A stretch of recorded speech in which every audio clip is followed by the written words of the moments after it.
We do live in a remarkable county. Our county executive will come up and he'll make remarks about how great so many of the things are, and I won't preempt him in doing that.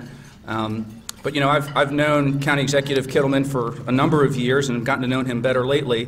But he is a lifelong resident of Howard County, and you know, he doesn't pick and choose and say, well, I'm an advocate for citizens or I'm an advocate for business. I think anybody that knows Alan knows he's an advocate for both the citizens and the businesses in this county, and we thank you for that. And you know, you follow a legacy of county executives that have been the same. It's been a pleasure in the business community to see how engaged our elected officials are, which I was chatting about at the table, which is wonderful. So Alan's County Executive Alan Kittleman's group staff has prepared a video that they would like you to watch. So let me go ahead and have that queued up, and then I will introduce our county executive.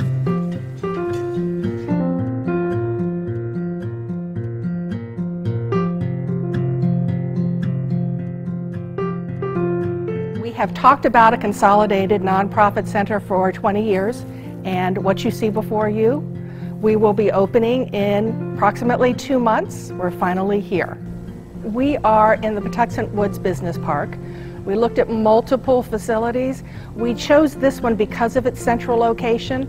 The nonprofits who are locating here indicated that many of their clients live nearby. It's on a central bus route. Perfect location for us.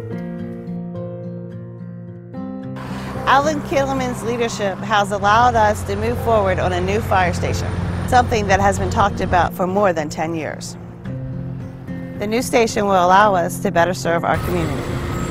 As much as the area has grown, so has our emergency responses. The Maryland Center for Entrepreneurship has provided us a lot of great resources, and specifically a number of contacts for not only business opportunities, but also opportunities to help nonprofits in the community. Being in the field rebuilding together is an awesome experience because you get to see the impact that you have on homeowners, and you also get to work with people in the community, such as the chief of police and the county executive, working on homes to make our community better.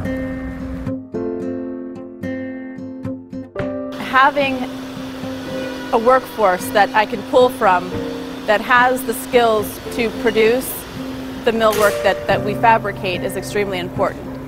So being able to work with local workforce development programs to bring in participants who have the basics of the skills, they can receive on-the-job training here at HMC and can move up. Because we're a design-build firm, we offer many different opportunities. You know, tourism's doing really well in Howard County. We've seen an increase across the board in our numbers. You know, employment is up, income at hotels and attractions are up. It's been a good year overall for tourism. People just love the fact that it's such a unified county. When you go to different areas around the county, people are proud to tell you about all the other neat things going on around you. They love coming here, whether it's for our music, our neat nightlife scene that we have in some of our smaller communities. They love coming here for the eclectic shopping in Ellicott City, or in fact, they love coming shopping at Columbia Mall, which is one of the biggest malls in terms of sales across the entire state of Maryland. Howard County 911. Oh my God. Ma'am, what's going on? We are at Dean Hollow in Old Ellicott City on Frederick Road. The water is above the doors coming in the building. We need somebody to come in. What's your address? What's our address? Is it 8059? Yes. Okay, are you able to go to a higher level of the building? We can't get up there without going outside.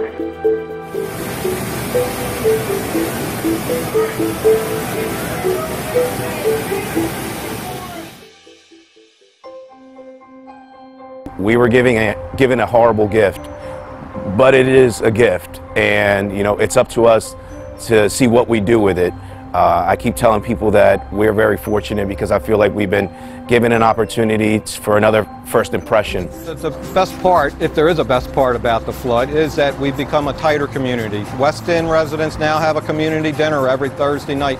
And I've gotten to know all the West End people. I didn't know them before. I mean, I've been coming down here since '78. I've owned that property. I knew my tenants, the neighbor, but not on first name basis. Now downtown, we know the shop owners, you know, all up and down Main Street. And so it's really brought the whole Ellicott City Historic District closer together. We all know what we lost, and we know how precious this is. and I believe we will rebuild stronger and better as a community. I feel privileged to be part of you. Welcome back, Ellicott City.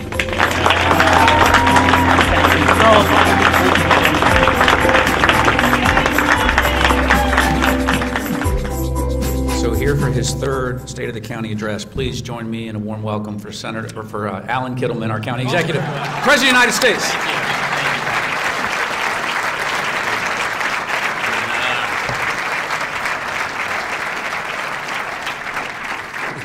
Thank you very much, Patrick. I appreciate that, and you call me whatever you want.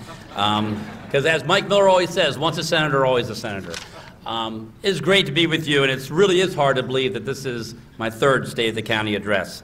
And I really appreciate the Howard County Chamber and its leadership for hosting this luncheon, as you do every year.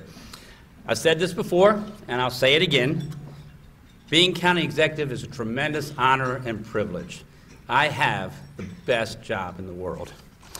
I grew up here, raised my family here, and have seen Howard County go through many transformations. Transformations driven by our community's values, values which in turn drive my priorities as county executive. I hope you know how much I appreciate your faith in me to help shape the future of our county. But of course, this job would be impossible without the unconditional love and support of my wife, Robin, and our 4 children, Haley, Mary, Robbie, and James. I'm pleased that Robin and James are with me today.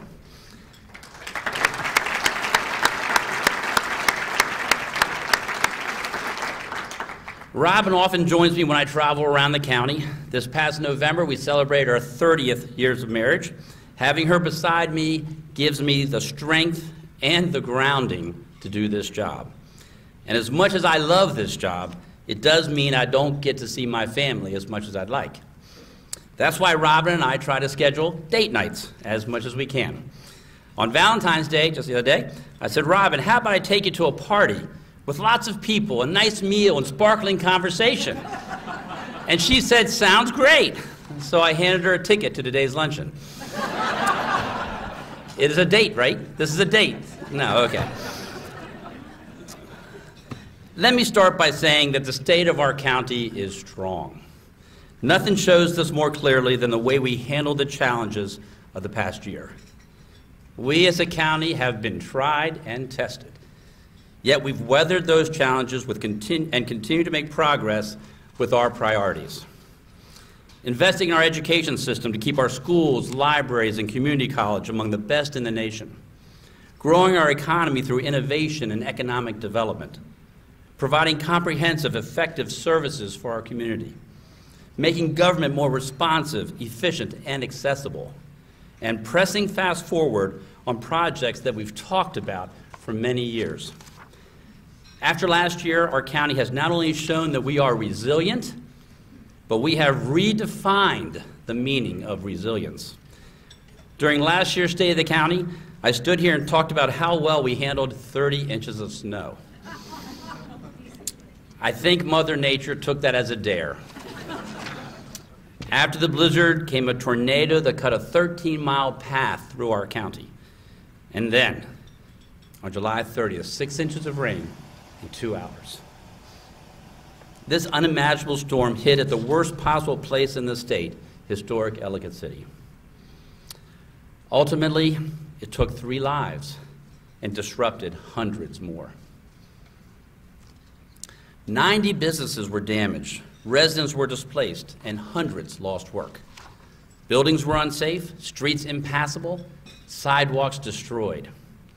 It was heart-wrenching to watch residents and business owners sift through the mud and debris to find pieces of their lives.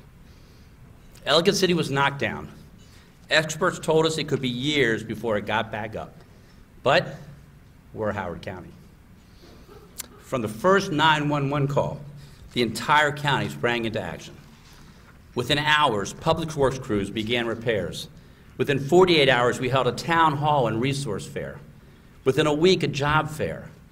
And within 2 weeks, many were able to come back to collect some valuables.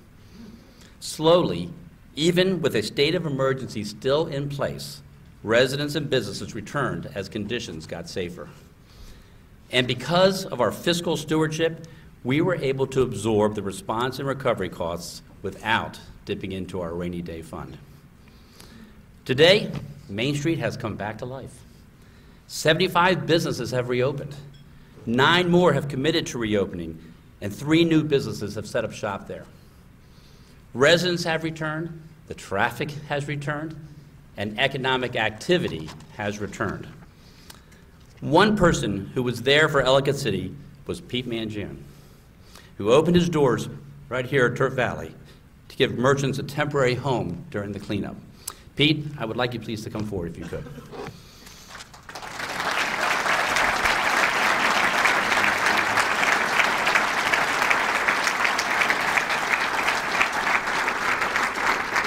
As you can tell by the look on his face, this was not planned for him.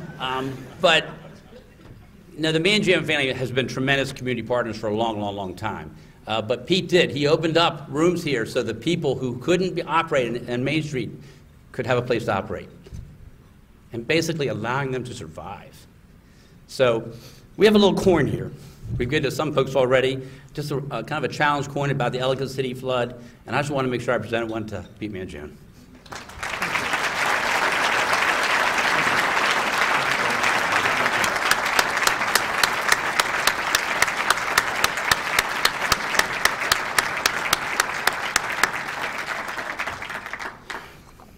Now, Pete was not alone in his support. I know many in this room helped. Companies like Atlantic Data Forensics, BTS Solutions, and many others stepped up. Thanks to you all.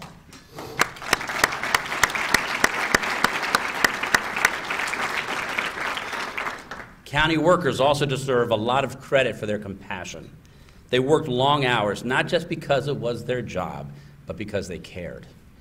Every single county department was mobilized, taking on different roles from what they normally do, to simply because it needed to be done. But the hard work, the heavy emotional lifting, was done by the residents, merchants, and business owners, and property owners. During those first few weeks, nearly every evening, I got into a gator with Ryan Miller, the county's Director of Emergency Management, and we traveled through the West End, visiting residents. Many were surprised that we were coming to see and check on them. We listened to them, we did our best to help them, but most of all, we learned from them. One example is John Shoemaker, who lives in the West End, but also owns a business on Main Street. I visited Shoemaker Country often in the weeks after the flood and watched the degree of care that John had for those helping him muck out his store. He made sure they were dressed properly, had the right protective gear, took water breaks, and yes, he even weighed them regularly to make sure they weren't getting dehydrated during those triple-digit temperature days. And you know what else he did? He set the scale to kilograms, so nobody would be embarrassed. John's challenges and the way he handled them is just one example of what many faced in the 6 months since the flood. John, would you please stand so we may acknowledge you and everyone who worked so hard to bring Ellicott City back.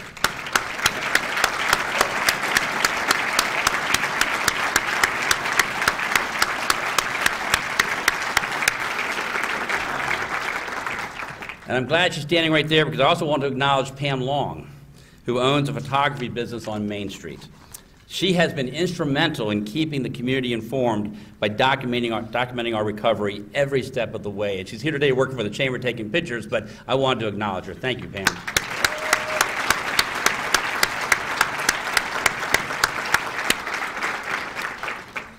Now, while that long, tough cleanup is mostly behind us, we have our eyes set on the path ahead. The Ellicott City Community Advisory Group, a team I appointed to keep the residents and businesses involved in the rebuilding process, just wrapped up its work. We were fortunate that former County Executive Jim Roby came out of retirement to share his expertise to lead that effort. Jim couldn't be with us, but I want to thank Jim Roby for all that he's done.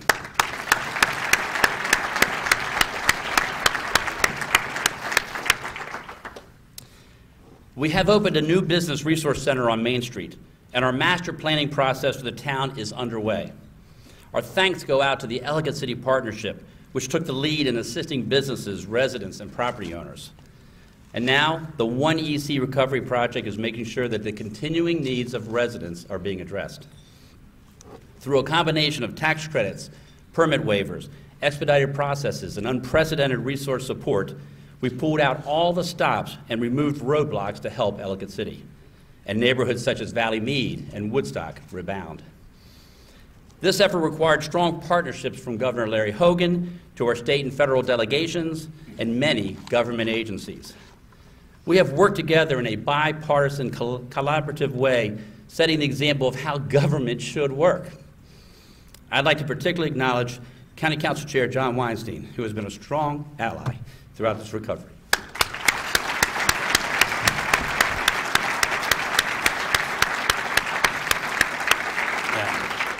Our partnership started shortly after we took office. It was through that partnership that we created the Ellicott City Flood Work Group, long before this flood happened. We set aside funds for the flood mitigation, and we continue to work together today. And also, on a side note, read the op-ed from John in the Howard County Times. Must reading for everybody today. You've heard me say on numerous occasions that our response was so quick and effective because we were prepared. And preparation means learning and improving. That's why today I'm announcing a countywide campaign called Ready HOCO. Led by the Office of Emergency Management, it will help residents and businesses be better prepared for natural disasters. You'll be hearing more about that in the coming months. Yes, Ellicott City required a great deal of focus this year, but we have continued to make progress on countywide priorities. As always, one of our top priorities is education. In our school system, we provided record funding, investing in our teachers, students, and programs. Last year, I made sure that increased funding went directly to honoring promised teacher salaries, increased teacher salaries, fully funding an increase requested for special education, and creating 54 new teaching positions. I always enjoy visiting schools, and I try to get to every school at least once during the year. During these visits, I get a chance to hear from students, teachers, and administrators. Just like my quarterly town hall meetings, is a great opportunity to get direct feedback from our stakeholders. And we all know the importance of higher education. And community colleges have been at the forefront of adapting to industry changes. They've created new offerings and certifications critical for entry and advanced level jobs. In Howard Community College, we have one of the best in the nation. Just last year, nearly a quarter of our high school graduates attended HCC. In all, nearly 30,000 students attend classes there every year, and we're graduating students who are taking jobs in cybersecurity, healthcare, and other fields. If you've visited the campus recently, you've seen a lot of changes. Just last month, HCC opened a much-needed 736-space parking garage. And later this year, I look forward to the opening of the Science, Engineering, and Technology building.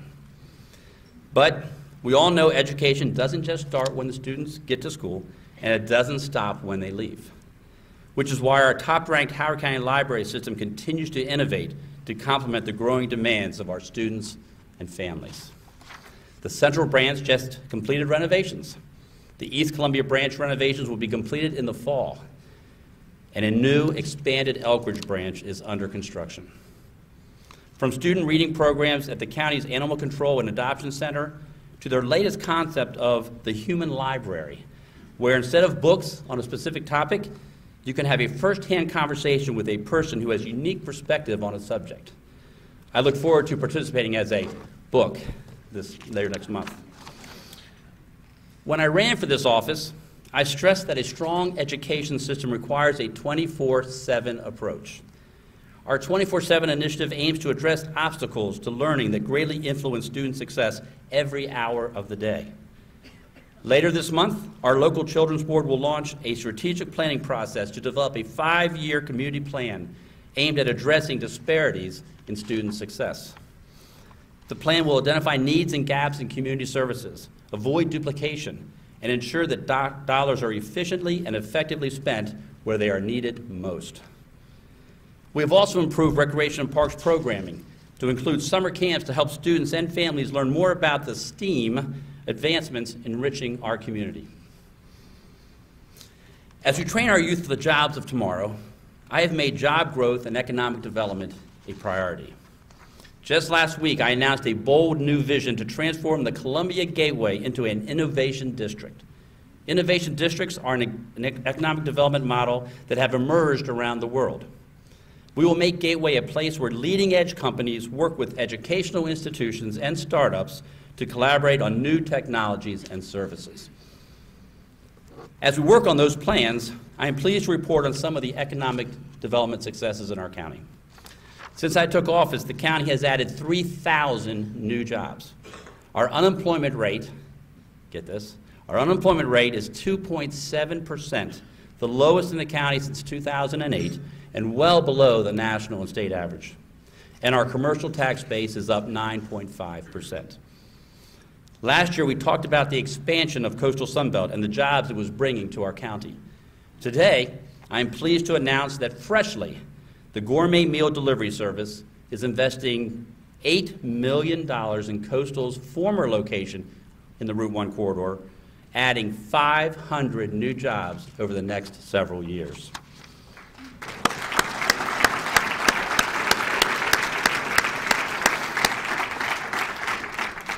Folks, that's just the latest example of how, when competing for jobs, Howard County means business. Our success is embodied by companies like NextLogic, HMC, Tenable, Iron World, and too many others to name. They chose to move, grow, and succeed right here.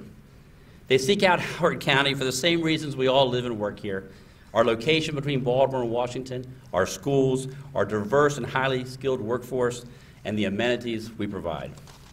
In September, Money Magazine named Columbia as the best place to live in America. Yeah.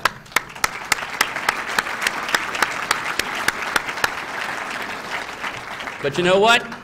The award only confirmed what we already knew, that Howard County is the best place to live, learn, work, and play.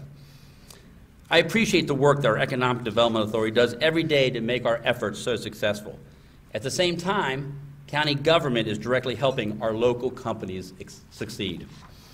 The Local Business Initiative, which we established, has shown significant progress.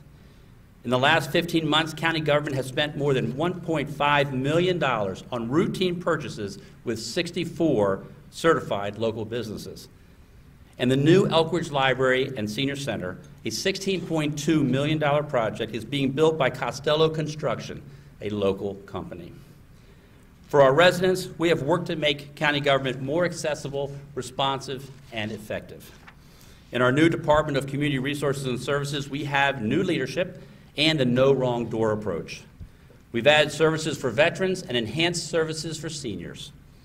This year, we expanded the senior tax credit and created the Aging in Place tax credit, making it easier for seniors and retired military to stay in their homes.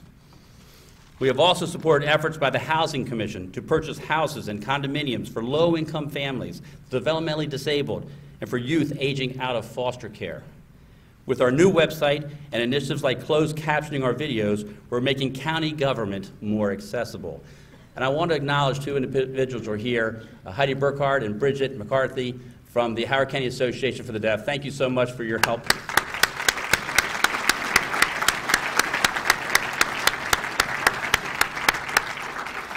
That's why it's so important to talk to stakeholders to understand what we can do to better make our county accessible to everybody in the county. But we know that government can't do it all. So we've increased our support of our nonprofit partners on a coordinated approach to service delivery. You know, over our lives, we all learn important lessons. I've learned that you should not let your older sister dress you. And I know, I'm one of those guys. And I've also learned that no one looks good in plaid from head to toe. I'm the young man in plaid there. I'll talk to my mom about that. And I've learned that when you face a challenge, you need to tackle it head on. For 20 years, local nonprofits have dreamed of having a place that could serve as a one-stop shop for those needing human services.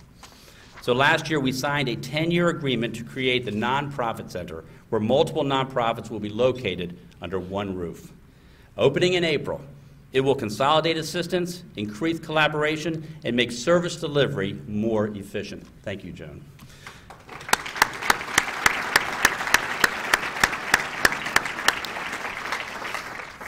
One of the people critical to making this center a reality was Tom Carbo.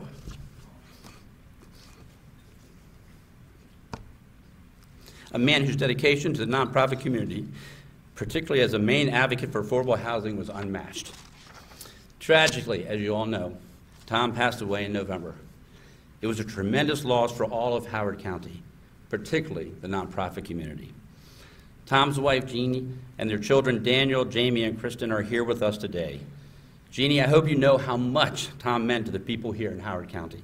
His memory will live on in the hearts of those he helped and those who will walk through the doors of the nonprofit center or an affordable housing project. We thank you for sharing Tom with us.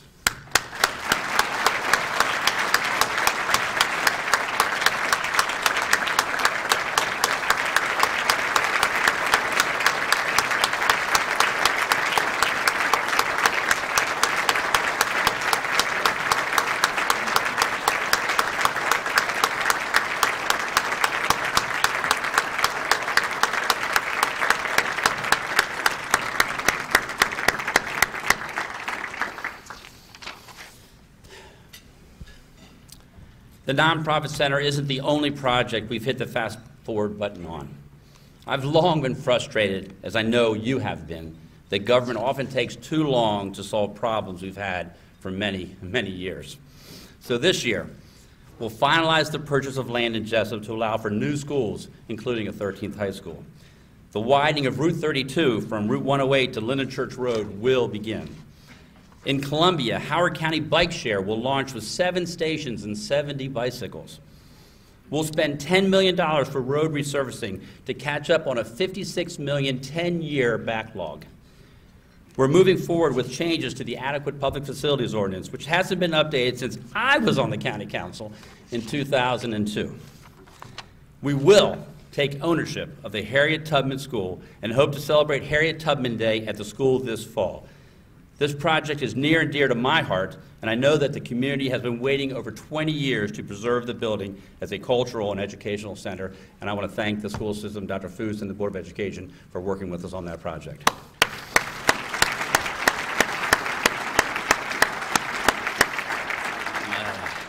Track Howard, our performance management system, is already improving services and increasing transparency.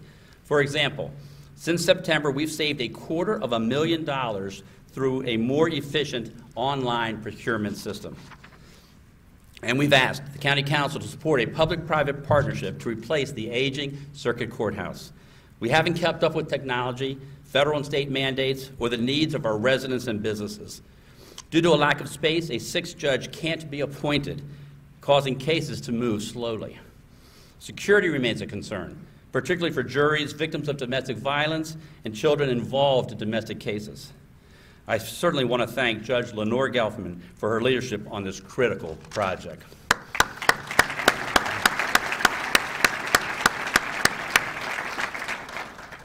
We've also prioritized law enforcement methods that focus on community outreach and innovation. We've increased the number of bike patrol officers and established a safe place for those completing online sales.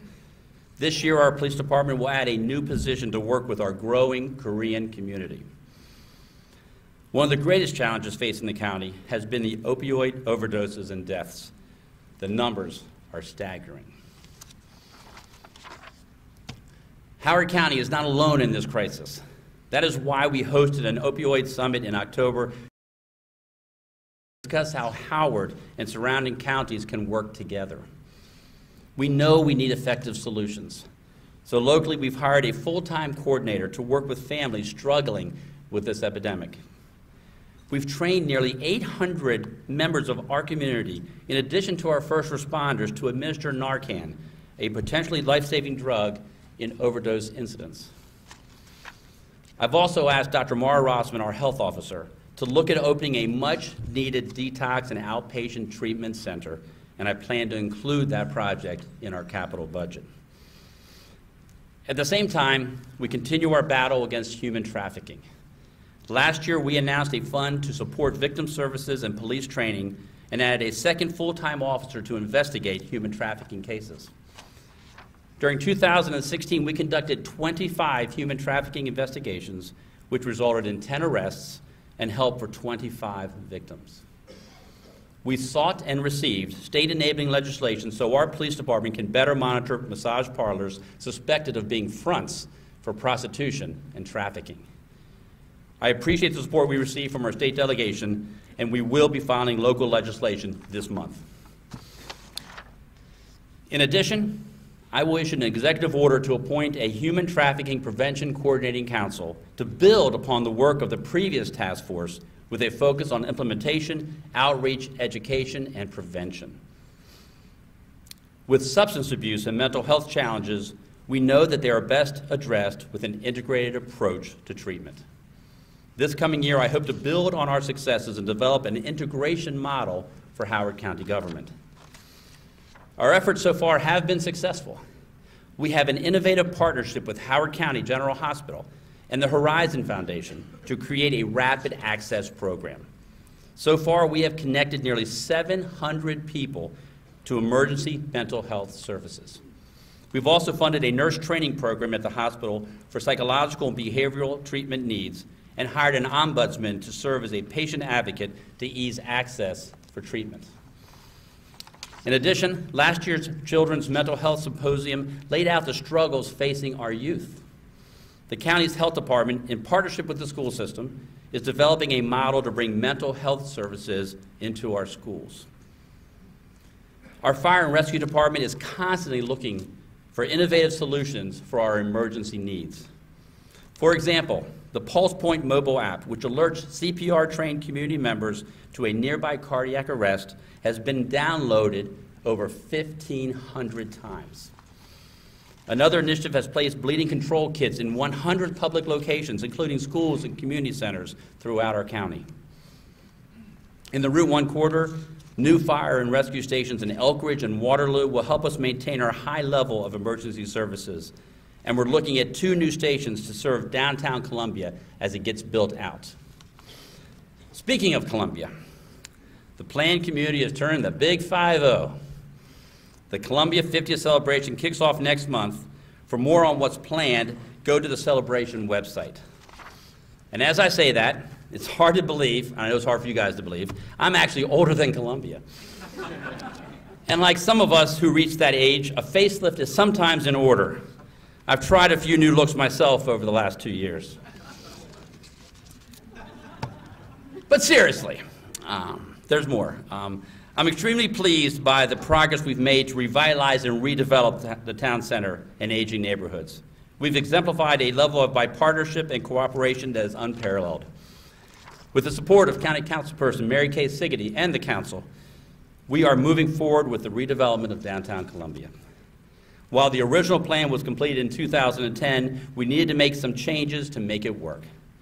We put together a TIF for public infrastructure and a partnership to guarantee the building of full spectrum housing.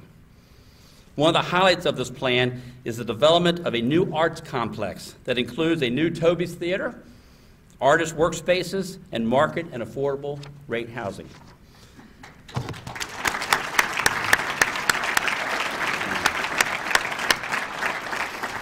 Toby and Hal Ornstein are here today, and I would like to thank them for their commitment to the arts and also to our community. Thank you.